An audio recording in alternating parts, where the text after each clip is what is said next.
కార్తీక పురాణము 3వ అధ్యయనము. కార్తీక మాసమందు కావేరి నదిలో స్నానము చేయటం వలన కలుగు ఫలితము. జనక మహారాజా, కార్తీక మాసంలో స్నానము, దానము, జపము మొదలగు పుణ్యకార్యములలో నేదైనను ఎంత స్వల్పముగా చేసినను అనంత ఫలమొసగును.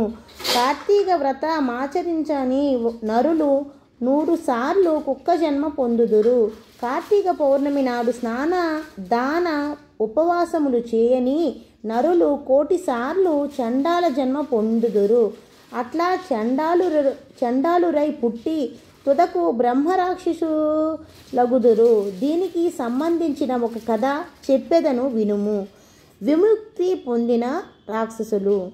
పూర్వము ఆంధ్రదేశమున తత్వనిష్ఠుడగు ఒక బ్రాహ్మణుడు ఉండెను. అతడు సకల శాస్త్రములు చదివినాడు. నిత్య సంధుడు, జితేంద్రియుడు. అతనొకప్పుడు తీర్థయాత్రకు పోవుచు గోదావరి తీరమున గల ఒక గొప్ప మర్రి చెట్టుపైనున్న 3 బ్రహ్మరాక్షసులను చూసెను. వారు మిక్కిలి భయంకరమైన ఆకారమును కలిగి చూచుటకు చాలా భయమును కలుగుచుండిరి. వారికి భయపడి ఆ ప్రాంతమునకు మానవులు మాత్రమే గాక మృగములు, పక్షులు మొదలైన జీవులేవియూ పోకుండెను. అట్టి భయంకర ఆకాశులగు రాక్షసులను చూచి తత్వనిష్ఠుడగు నా బ్రాహ్మణుని హృదయము చలించెను.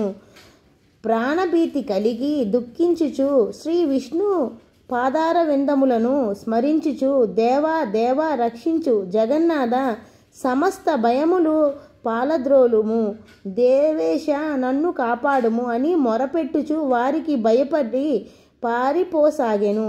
అప్పుడు ఆ బ్రహ్మరాక్షసులు ఆ బ్రాహ్మణుని వెంటపడి పరిగెత్తసాగిరి.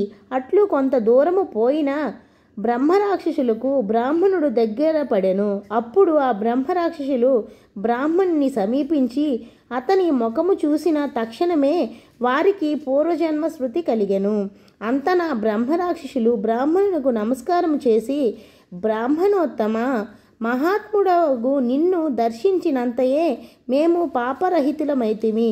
నీ రాక వలన మాకు ఉపకారము కలిగినది అని కొనియాడనారంభించిరి. బ్రాహ్మణుడు వారి మాటలు విని భయమును విడిచి, వికృత రూపములగు మీరెవ్వరు? లోక నిందితమగు ఏ చెడు కార్యములు చేయటం వలన మీకు ఈ దుస్థితి కలిగెను? భయము విడిచి మీ వృత్తాంతము నాకు తెలుపుడు అని అడిగెను. బ్రహ్మరాక్షసులు ఆ బ్రాహ్మణుని మాటలు విని తాము చేసిన దుష్కృత్యములను జ్ఞప్తికి తెచ్చుకొని ఇట్లు చెప్పిరి. మొదటి బ్రహ్మరాక్షసుడు చెప్పిన కథ. బ్రాహ్మణోత్తమ వినుము. నేను పూర్వజన్మనందు ద్రావిడ దేశమందున్న మందరమను గ్రామమునకు అధికారిని. ఇతరులను మోసగించు మాటలను మాట్లాడుటలో నేర్పరిని. నా కుటుంబ క్షేమమునకై అనేక మంది బ్రాహ్మణుల ధనము నపహరించి తిని. ఇట్టి పాపకర్మలు ఆచరించుట వలన 7 తరములతో నా వంశమునకు నాశనము సంభవించెను. నేను మరణించిన పిమ్మట నరకమున కేగి యమదోతలచే అనేక బాధలను అనుభవించి తిని. బ్రాహ్మణుల ధన మహ్పహరించుట వలన నేను భూమి మీద బ్రహ్మరాక్షసుడై పుట్టి లోకాలచే నిందించబడుచున్నాను. కనుక భూసరోత్తమ, ఆ దోషమును పోగొట్టే మార్గము తెలిపి నన్ను రక్షింపుము అని కోరెను.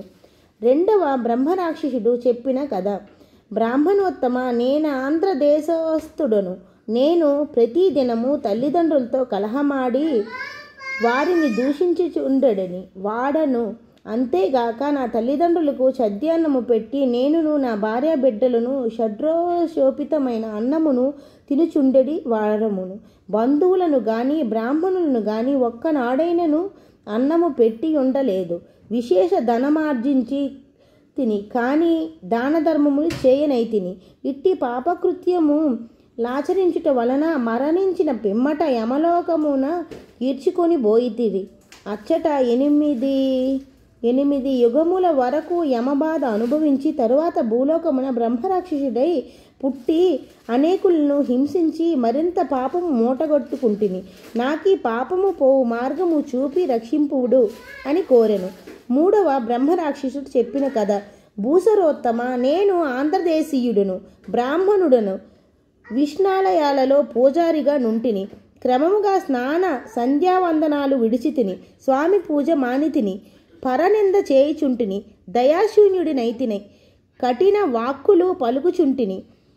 వేశ్యాలోలుడునై స్వామికి భక్తులిచ్చిన వస్తువులు ధనమును దేవతి నిదేది తాన్నమును వేషకిచ్చుచు ఆనందించుచుంటిని. అట్టి పాపకృత్యములు చేసి మరణించిన పిమ్మట నరకమందు పడి అనేక బాధలను అనుభవించి తిని.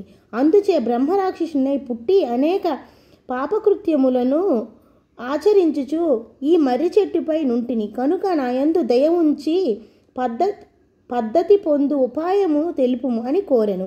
తత్వనిష్ఠుడు వారి పూర్వవృత్తాంతములను విని జాలిపడి, భయపడకుడు, మీ దుఃఖమును తొలగించెదను. నేను కార్తీక స్నానం ఆచరించుటకై పోవుచున్నాను, నాతో మీరు కూడా రండు అని వారిని తన వెంట తీసుకొని పోయి కావేరీ నదిలో ఆ బ్రహ్మరాక్షసుల కొరకు సంకల్పము చేసి తాను మొదటి స్నానము చేసి తరువాత వారి చేత కూడా స్నానములు చేయించెను. అందువలన నా ముగ్గురు బ్రహ్మరాక్షసులు పాప విముక్తులై దివ్య రూపములు పొంది వైకుంఠమున కరిగిరి. ఓ జనక మహారాజా, మోహము వలన గాని అజ్ఞానము చేత గాని కార్తీక మాసమునందు తెల్లవారుజామున కావేరీ నది స్నానము చేసి తరువాత శ్రీహరిని పూజించిన వారికి 10,000 యజ్ఞములు చేసిన ఫలము కలుగును. కనుక ఏ ఉపవాసముచే తనైనా కార్తీక మాసమునందు కావేరీ స్నానము చేయవలెను. కార్తీక మాసమున విష్ణు ప్రీతిగా ప్రాతః స్నానము చేయని వారు 10 జన్మలందు చండాలురై పుట్టి తరువాత 10 పంది జన్మ పొందుదురు అని చెప్పెను.